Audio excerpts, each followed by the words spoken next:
ჩვენი შრომა თუ შევა რომელიმე კატეგორიაში. საერთოდ თუ ხდება განსაზღვრა სიმძიმეების მიხედვით შრომითი კატეგორიების გამოყოფა.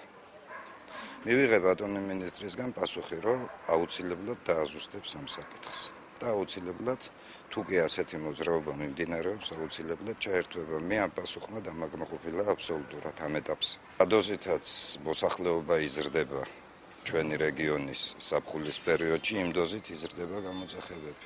რაც შეეხება იმას, რომ გამოძახების ხრივ მოხდეს რეგულაციები, ამ რეგულაციებზეც მიმდინარეობს მუშაობა და ახლო მომავალში იქნება ეს ცნობილი მოსახლეობისათვის და სამედიცინო პერსონალისთვის. მობილ ჯგუფებთან დაკავშირებით იქნება ის, რომ ასე ვთქვათ, მოხდება იმის მიხედვით დიფერენცირება გამოძახების, რამდენად პრიორიტეტული არის და პირველადი აუცილებლობიდან გამომდინარე პირველ რიგში მომსახურება განხორციელებული იქნება იმ პაციენტისათვის, რომლისთვისაც არის გადაუდებელი. ეს პრობლემა, რომელიც დასვეთ თქვენ მოისმინეთ, ჩვენთვისაც ცნობილია არამიზნობრივი გამოძახებები, ამ საკითხებზეც მუშაობს როგორც დაწესებულება, ასევე მუშაობდა ჩვენ რაღაც რეკომენდაციებს შევთავაზებთ.